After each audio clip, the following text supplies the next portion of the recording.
So welcome, librarians and booksellers, to the Cypress House interview series for the Triwest Fall Conference, the virtual trade show, which we are all now dealing with across the country. And it is my pleasure to welcome publisher Liang Gao and author Junaedi Setiyono.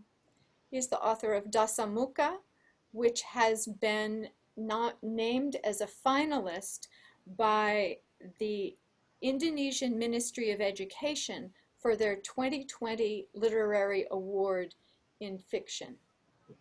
Yes. So Liang Gao is the publisher of Dalang Publishing, and Dalang, I understand, is the Indonesian word for master storyteller. And Liang's whole line is historical fiction and all literature and translation from Indonesia.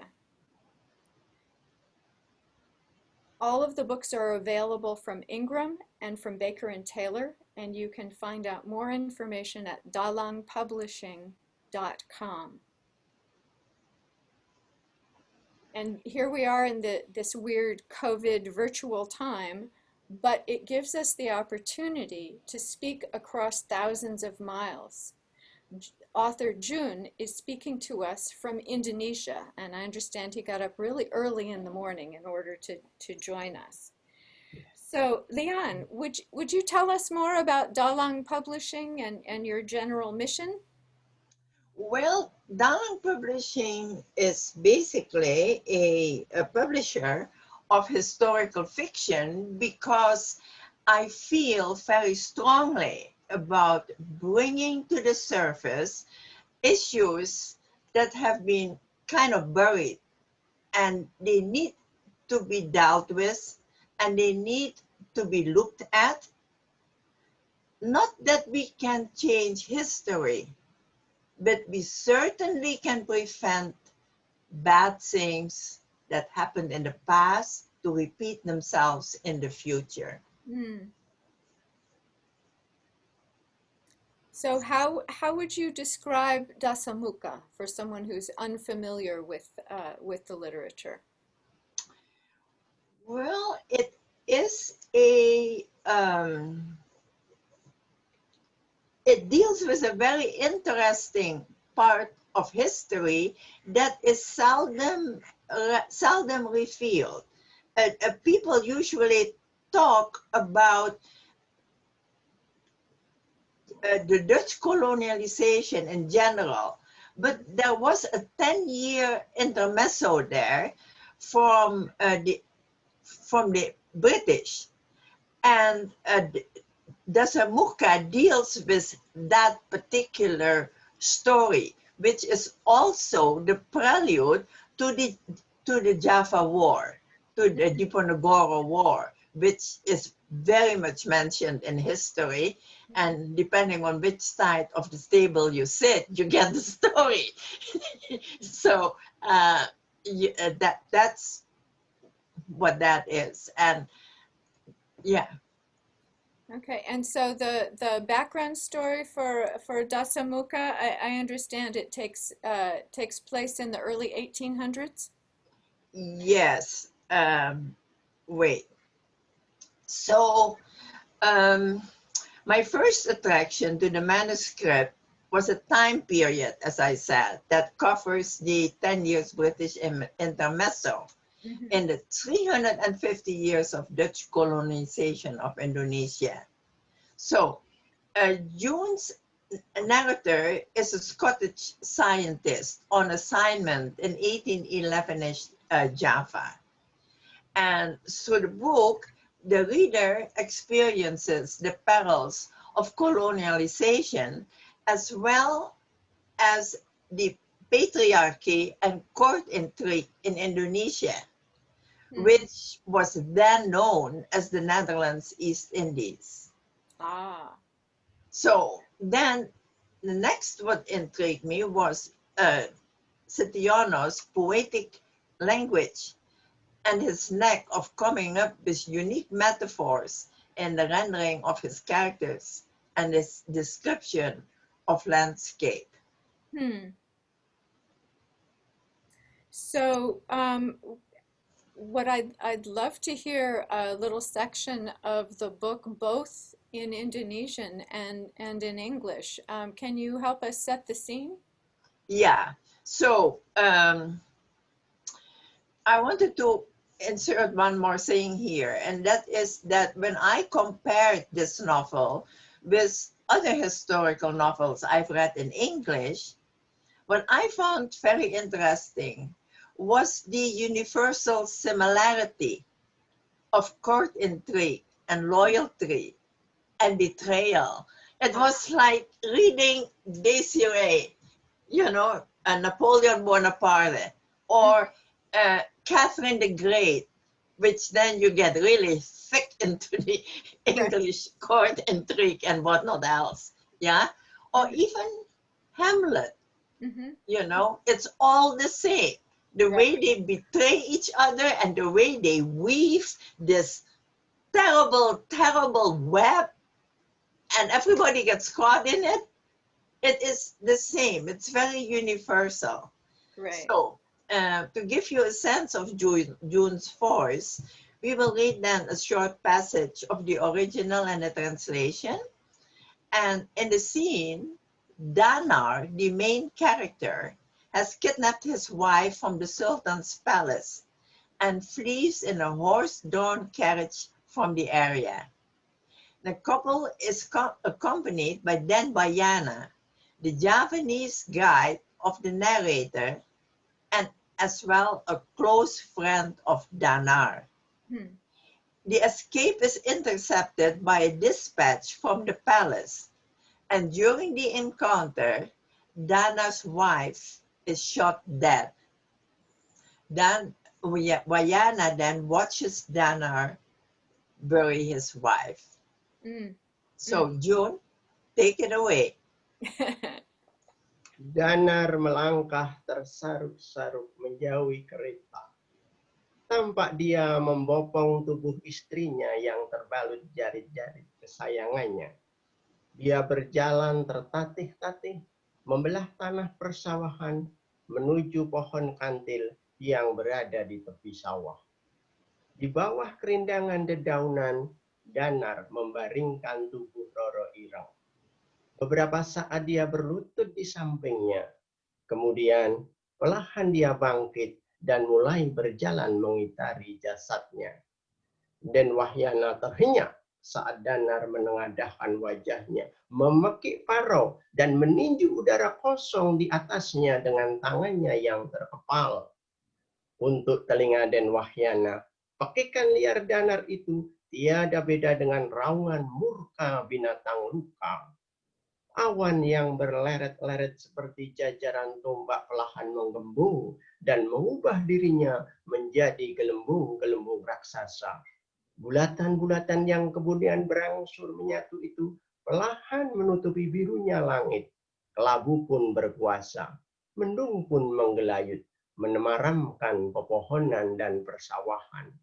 Lalu hujan pun turun, gerimis tipis, kemudian makin lebat. Ada petir menyambar. That was the Indonesian. So in English, it will sound like this. Danar stepped out of the carriage, carrying Rara Ireng's wrapped body in his arms. He staggered across the rice field and headed for a tall magnolia tree nearby. In the shade of the tree's lofty canopy, Danar laid down his wife's body. For a moment, he remained kneeling next to it. Then he slowly rose and started to walk around Rara Ireng's body. Then Bayana startled when Danar tilted his face and, screaming, punched the air above him with his clenched fist. Then Bayana was unable to make words out of Danar's screams. The wild howling sounded like the angry cry of a wounded animal. Meanwhile, scattered spear-shaped clouds slowly grew into massive gray formations. Rain started to fall, and the light drizzles soon turned into a heavy downpour. Thunder rolled, and then lightning struck. That's it. Beautiful, beautiful. June, what got you started on writing about this particular time period, this particular story? Okay. As a Javanese, I'm very interested in the Java War, the uprising of the Javanese people against Dutch colonialization between 1825 and 1830 was led by a prince of the Yogyakarta Sultanate, Prince Diponegoro. The first time I heard about this war, I was in elementary school. As a Javanese, I made it a point to study this uprising against the Dutch, which killed 200,000 Javanese and cost the Netherlands some 20 million guilders. Wow. Yeah, and something that a lot of Americans, I'm sure, aren't taught in our history books. We don't get much Pacific Rim history. So what kind of research did you do, and how long did it take you to do this research for Dasamuka? For Dasamuka, I relied a lot on Peter Carey's The Power of Prophecy, translated into Kuasa Ramalan, Kepustakaan Populer Gramedia, 2011, and Sagimun M.D.'s Pahlawan Dipanegara Berjuang, Gunung Agung, 1986. I also gleaned much information from the internet, and since I live in Purworejo, which is about 60 kilometers from Yogyakarta, I was able to do a lot of on-site research by visiting several of the locations mentioned in Dasamuka. It took me more than a year to do the preparation research, but during the writing, I kept checking on the accuracy of information. Yeah, amazing what we can glean now from the internet as well as books and various kinds of archives. Why do you write historical novels, and how do you envision blending fiction with fact? What are the ethics surrounding that? The straightforward answer to your question, of course, is to stay true to historical data regarding events and characters as I build my story. Writing a historical novel is like rebuilding the ruins of a historical house. I have to attempt to build a new house like the one that was first built by using the materials I can salvage from the ruins and new materials I have to acquire. The salvage materials would be historical data and archaeological finds. The new materials would come from my imagination and recordings of my time travel in close association with my characters. Writing a historical novel is an attempt to attract people's attention to historical events that still impact today's society. I especially hope to reach the youth who play a dominant role in our way of living. Oh, thank you. What a lovely answer. So what people and events have influenced you in your ongoing creative process? Reading greatly influences my writing. I find that books that hold my attention encourage me to attain the same level of writing, while books I quickly set aside give me warning signs and make me look for pitfalls in my own writing. Individuals who influence my writing are those who read my work seriously and give me constructive feedback. One of those individuals is Lian Gao. Ibu Lian has been extremely helpful during the developmental process of Dasamuka, as well as my new book, Tembang dan Perang. Ah, so I noticed you used the word ibu. Lian, what does ibu mean? Ibu Madam, my mother. Ah, very, very appropriate. And how might one translate tembang dan perang? Perhaps it is like song or laugh and war, Ah, something like that. gotcha. So do you find that writing gives you energy or does it exhaust you? Writing exhausts as well as energizes me. To transfer my imagination to words on the page takes a lot of energy, especially the exercise of finding the exact word to express a character's feelings or describe a nature scene. Hmm. Sometimes this can be very hard and slows down my writing. The thought that my writing might have a permanent impact on my readers energizes me. Ah, that connection with audience. So, when you were very young, what was your first experience or that first glimmer of knowledge of the power of language? When I was a fourth grader in elementary school, the bulletin board outside my classroom often showed the note, teachers will be in a meeting. Students are allowed to go home. Apparently, one of the students was fed up with the teacher's random dismissal of classes and wrote on the board, students will be in a meeting. Teachers are allowed to go home. In an attempt to find the prankster, all four, fifth, and sixth graders were subjected to heavy interrogation. Come The on. culprit of writing the erroneous announcement was never found, but this incident created my awareness of the power of words and the importance of their placement in a sentence. Ah, wonderful, wonderful. Um, in closing this portion of the interview, would you like to tell us more about the new novel, Tembang dan Perang? And I hope I'm saying it close to right. You did, you did. Oh, You did good. very well. I like to introduce my new novel, Tembang dan Perang, which will be published by M.Pd and is in translation and slated by Dalang Publishing for publication in the early summer of 2021. The story is set on the island of Java in the 12th century.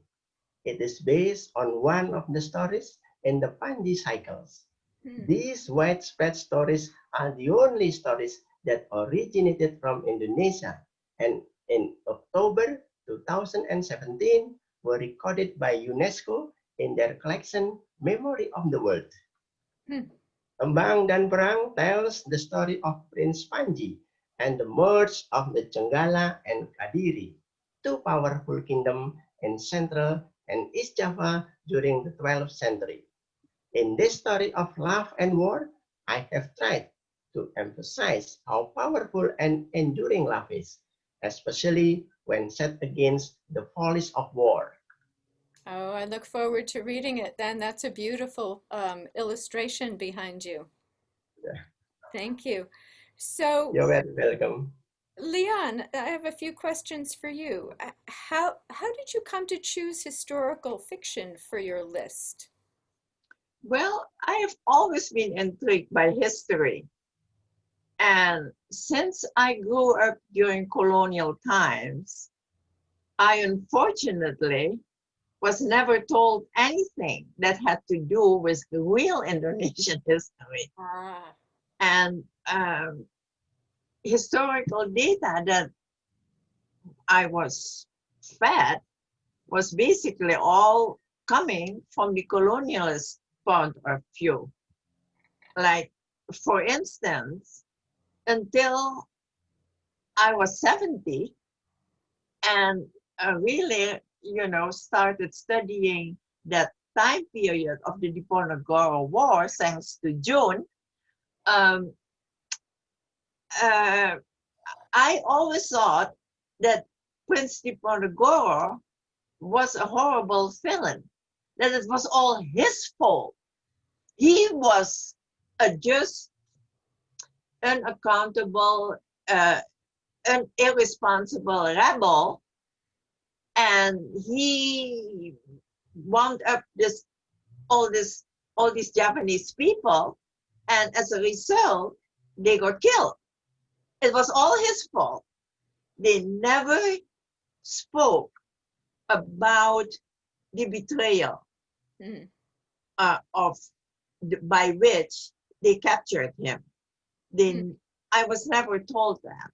Yeah. I only found that out later on my own.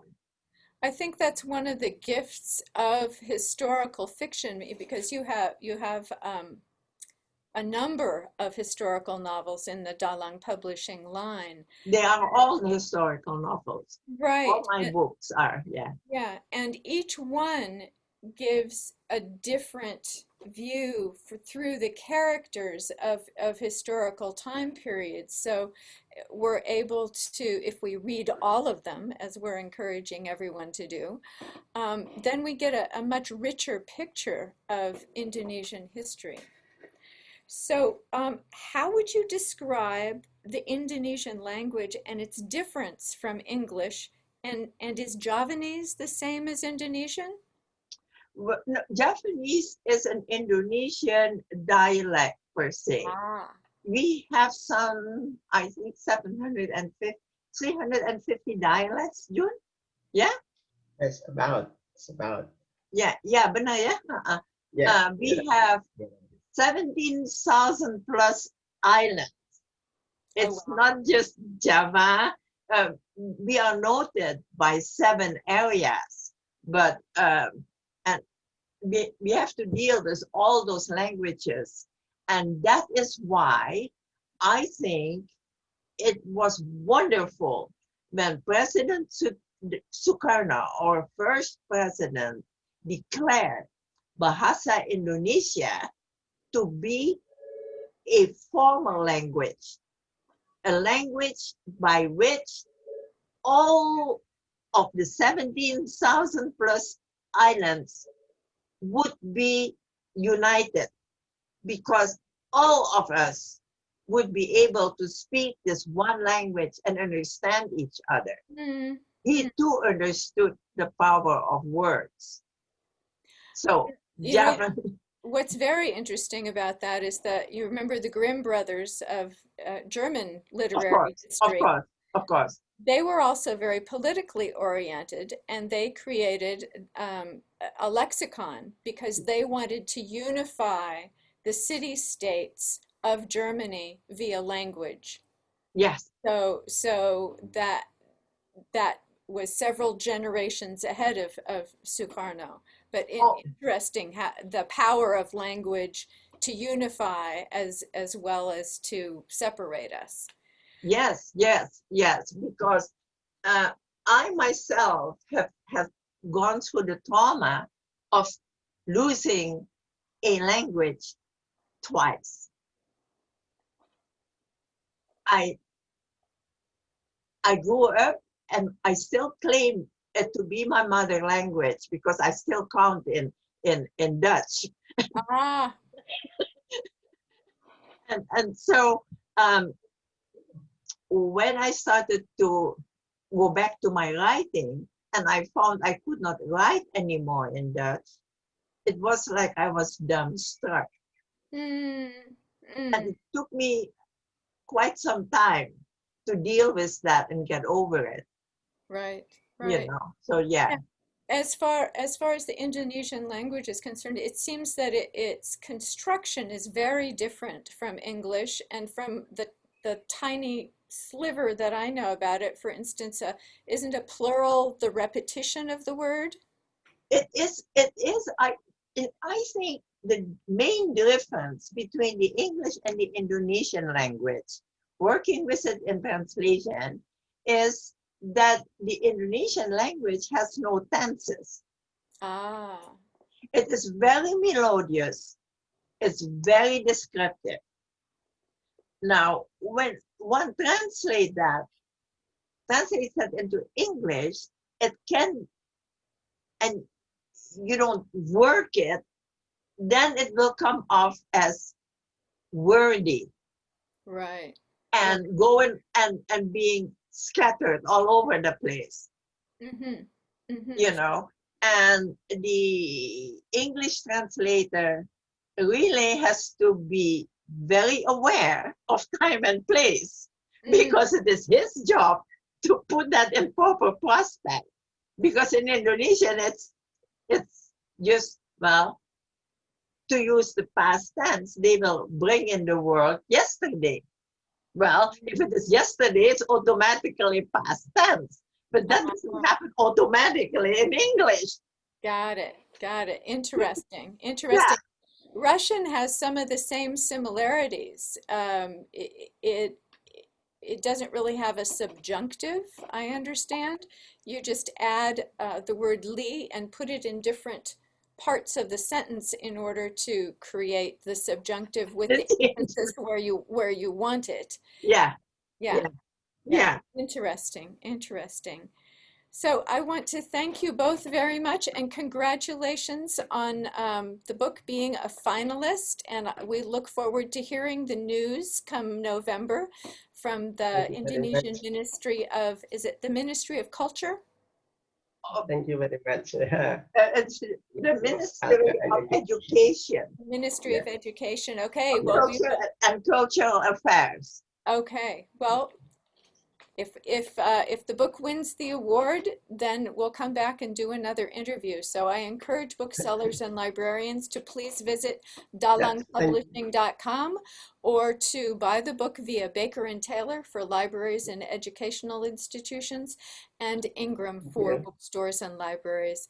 Thank you, June. And thank you very much. You're very welcome. Our pleasure. Thank you. Take care. Bye-bye. Bye. Bye.